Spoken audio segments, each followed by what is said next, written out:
That's a big chicken.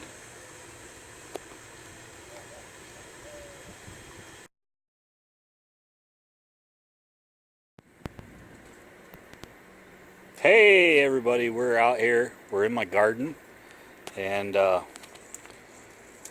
it's about 114 out today. It was a pretty hot day. Anyways, I'm gonna work on my sprinklers a little bit today. I've kind of been changing my whole sprinkler system over.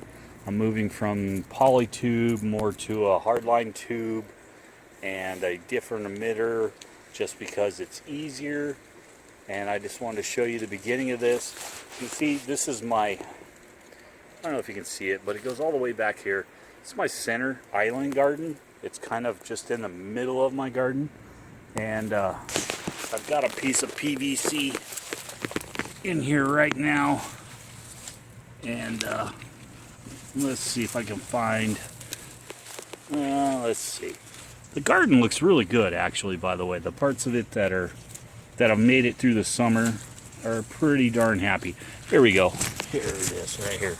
So, this is what I have in here. It's, let me get this out of the way. Poly tube with these type of emitters on it, which are just plug in, and it's not a bad system. It's worked for me for years. What I find the problem with it is the maintenance of it is those heads are down there in the ground. My gardens get huge, they grow humongous, they grow over everything, and I can't find them. And those little itty bitty, these little itty bitty emitters work really good, but what happens is they get clogged. And you have to come out and adjust them and mess with them and clean them all out. And I'm just tired of coming out here digging through all this stuff trying to find them. So I've moved over to a harder pipe, and then I will bring the emitters up 6 to 8 inches above ground and put a different emitter on top of them. And that way, if there's a problem, I see something turning yellow or whatever, I just walk over. I don't have to dig through the garden or anything. This is what I'm considering the permanent solution to my irrigation in the garden, which most of it is automated. It's just you get challenges with these little emitters. These little emitters are great for the first season, but after a while they clog up, they start spraying the wrong direction. The caps, these caps come flying off of them, and you come out here, there's water shooting 20 feet up in the air into the neighbor's yard, onto their electrical box, which literally happened here once before. And so yeah, this is gonna be a good little video on how I'm changing over my garden irrigation. I've been running these hard pipes, and that's what's gonna be the finished product. It's gonna be a hard pipe with a emitter on top. Anything goes wrong with that, I don't have to go rooting around digging for it. It's right there. And so I'll show you guys the end result when I'm done. Thanks for watching.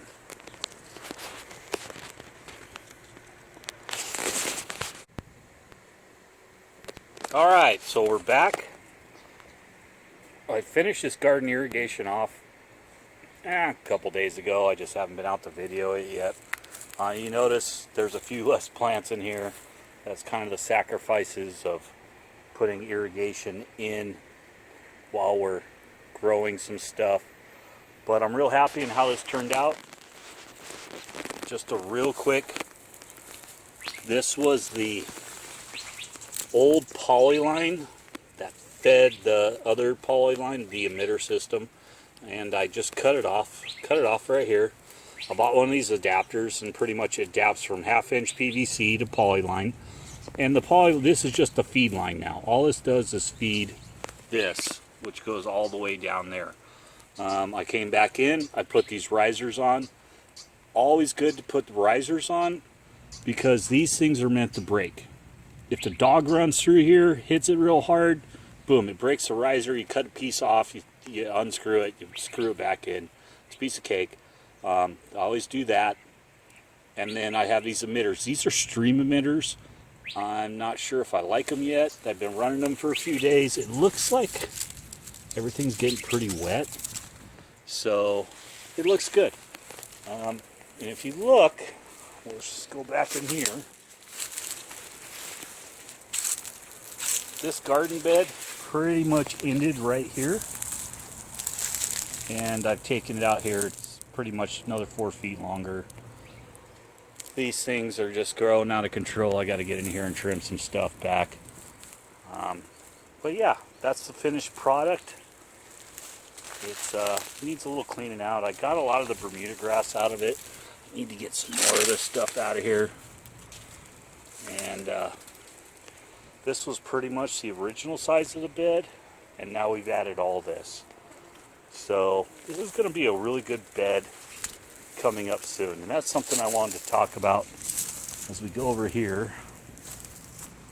And let's see, let's go to this timer here. I'm going to talk about these timers some other time, but they're Milner. Let's see if it's set up to go on manual. Anyways, so there it goes. You can see I put stream emitters on it. They're doing their thing.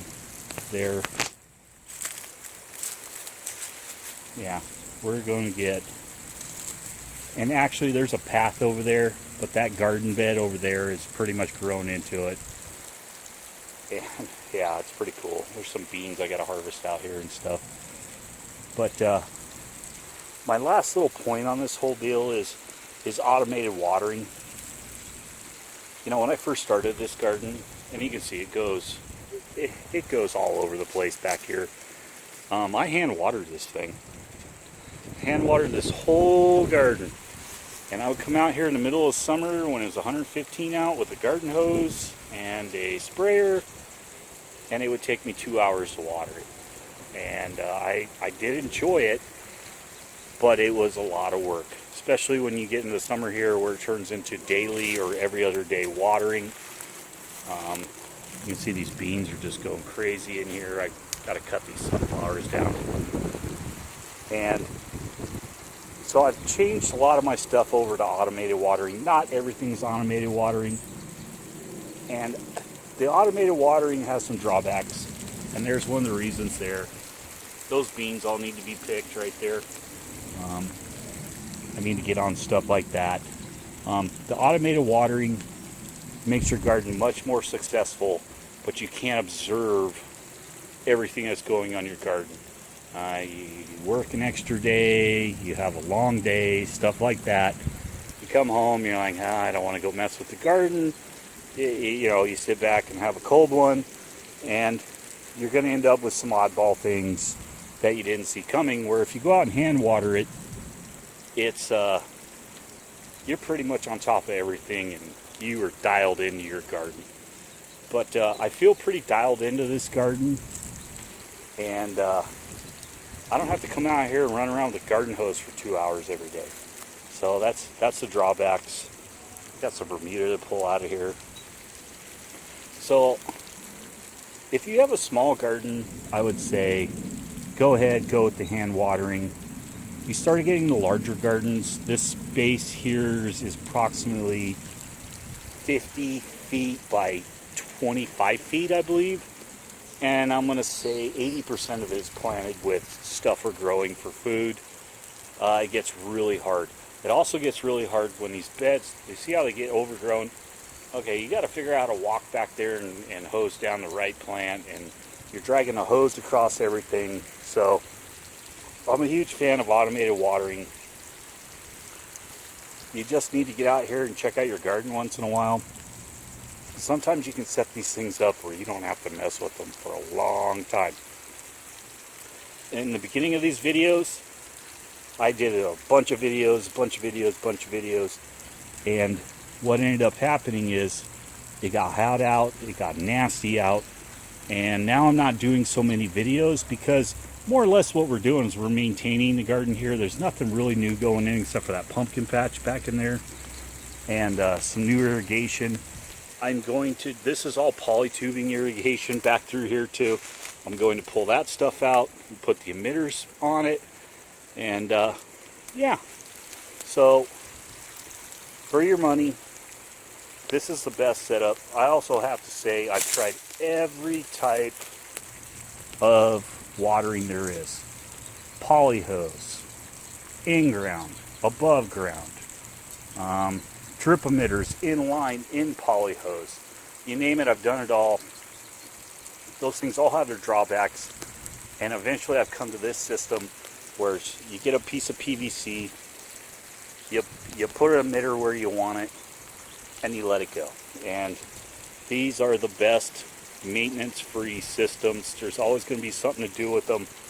But as far as all the stuff I've done, and believe me, I've done them all. And I've spent the last 15 years at my job, and part of it's been doing irrigation. And so I'm pretty dialed in on irrigation and what I want and what I like and what I don't like. And this, if you're going to garden in Arizona, maybe you don't do the stream emitters, maybe you do mist emitters, but this setup right here will allow you to put any type of emitter you want in your garden. I like the above ground for my garden because, you know what, if something changes and I want to put a pond out here one day, and one day there will be a pond in this yard, I don't know where, you know, you can pick this stuff up and move it. So it makes it very easy. You break it, it's easy to fix. Something happens, the plants overgrow it. You know, even in there, there's emitters in there, there's emitters in there. I can go in there and anything that's broken I can fix about 2 minutes and not stomp out a bunch of plants. So automated above ground irrigation is the way to go in your garden.